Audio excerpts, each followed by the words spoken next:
नमस्कार, मी प्रियंकाच मराठी किचन मध्ये तुम्हा सर्वांचं मनापासून खूप स्वागत। आज डब्यात काय तर आज डब्यात आहे हिरव्या मिरचीतील झटपट तयार होणारी शेवगा रस्सा भाजी। बोटावर मोजण्या इतकं साहित्य आहे, झटपट होणारी आहे, सोपी आहे आणि सकाळच्या घाईमध्ये तुम्ही पटकन बनवू शकता। चला तर मग ही झणझणीत शेवगा रस्सा भाजी कशी बनवायची ते बघूया।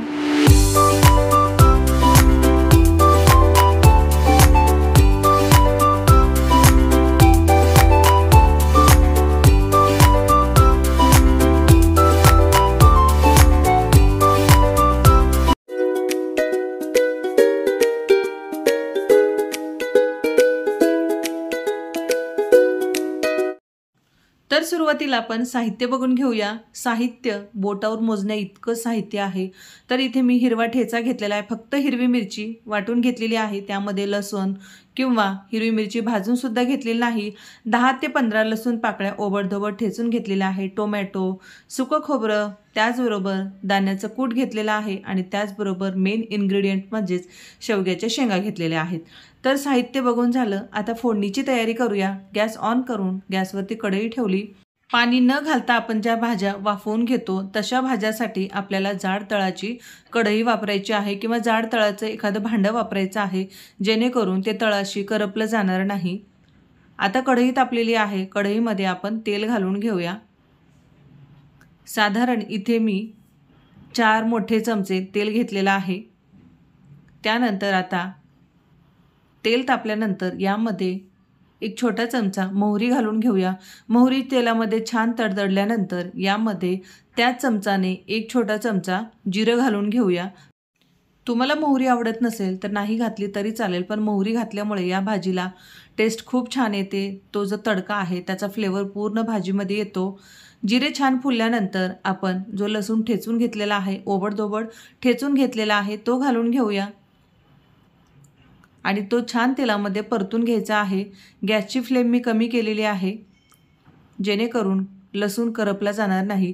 त्यानंतर आपण जे सुकं खोबरं न भाजता मिक्सरला वाटून घेतलेलं आहे ते अर्धी वाटी घालून घेऊया आणि ते सुद्धा तेलामध्ये छान आपल्याला परतून घ्यायचं आहे आणि हलका रंग बदलेपर्यंतच हे परतून घ्यायचं आहे, कारण सुकं खोबरं हे मिक्सरला मी बारीक वाटून घेतलेलं आहे आणि ते लवकर करपू शकतं। म्हणून सुकं खोबरं छान परतून घेण्यासाठी गॅसची फ्लेम आपल्याला कमी करायची आहे।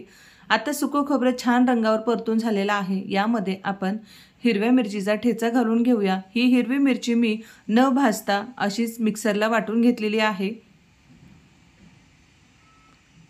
या ठिकाणी तिखट तुम्हाला कितपत आवडतं त्या हिशोबाने तुम्ही यामध्ये हिरवा ठेचा घालू शकता।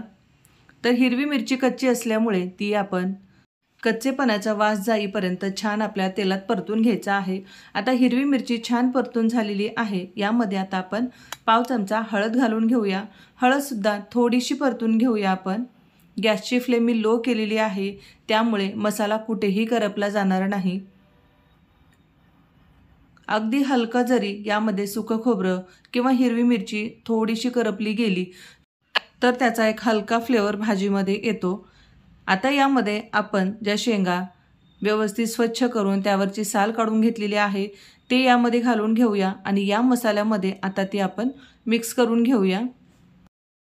तुम्ही बघू शकता आपण यामध्ये अजिबात पाणी घातलेले नाही, पण हा मसाला व्यवस्थित त्या शेंगाला कोट करून घेऊया आणि याच वेळेस आपल्याला या शेंगावरती तुम्हाला भाजीसाठी जितकं मीठ लागणार आहे तितकं मीठ घालायचं आहे।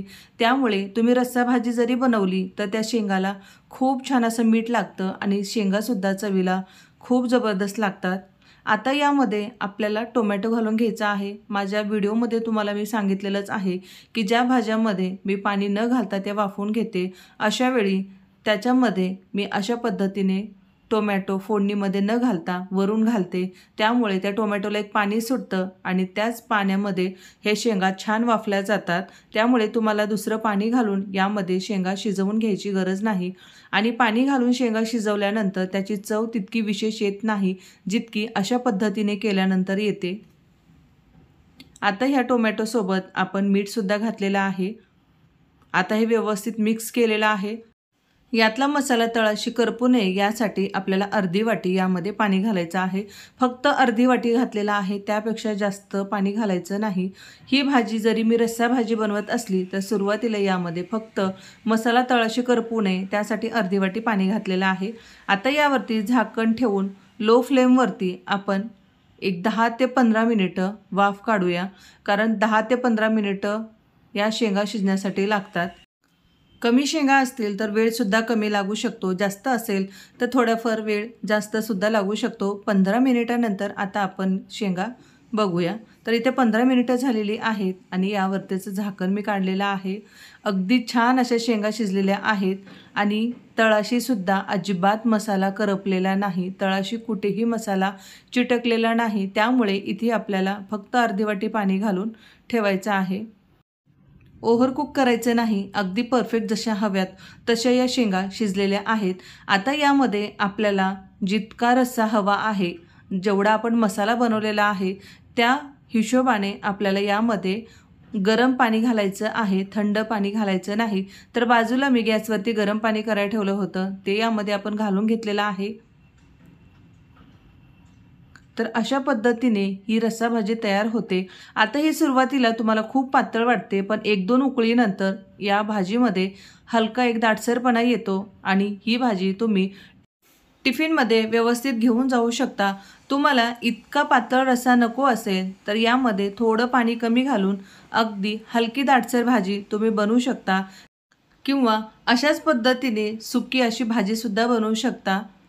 तर आजची ही टिफिन रेसिपी तुम्हाला कशी वाटली ते कमेंट करून सांगायला विसरू नका. रेसिपी आवडल्यास एक लाईक नक्की करा.